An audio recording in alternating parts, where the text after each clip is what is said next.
Hey, good morning, everybody.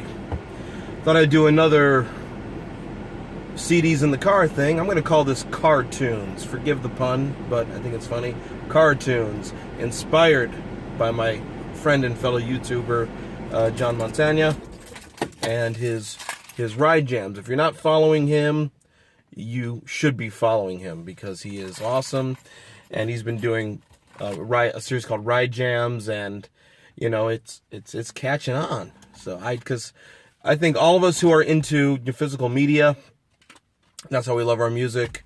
We're very particular, even when we go on the shortest car rides. But this morning, I had some errands to run. I had to drop my youngest off at preschool, and I had a couple errands. I had to stop at the store, so I had a bit of listening time in the car here. So I brought 3 with me this morning, and I needed to get the blood flowing. Eddie Palmieri, Vámonos Piemonte. This is probably his most well-known piece of work. Culmination of everything he was doing in the late 60s. He had a creative period there. And, I'm a drummer, and I play the drums, but primarily I love Latin percussion, and that's what I really love to play. The drummer could do all the hard work keeping time, let me get out there and, express myself. And haven't had too many opportunities of that as of late in Arizona, surprisingly. Not that I haven't looked for it, though, but that's another story.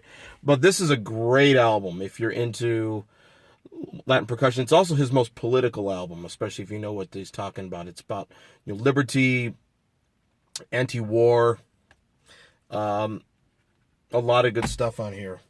Then I switched it up on the way to the store with Bob Dylan's Blonde on Blonde. This is the mono edition that came out in the Bob Dylan complete mono recordings box set that came out in 2010, I believe. It came out right on the heels of the Beatles in mono box set, and pretty much the same thing, a replica down to the inserts of the album cover. I don't need to talk to you about Blonde on Blonde, I don't think. And coming home from the store, Miles Davis, Miles Ahead. This is his first collaboration with Gil Evans, and Gil Evans' orchestrations are beautiful. And this is also from the Miles Davis complete mono recordings box set that Columbia Sony issued a couple years ago, actually. They really did a good job in restoring the mono recordings, and I'd normally like to hear Miles in stereo, but the mono recordings are really good, and it's a different take, and I've been playing these a lot. So Miles Davis, Miles Ahead with Gil Evans. Always try and be positive.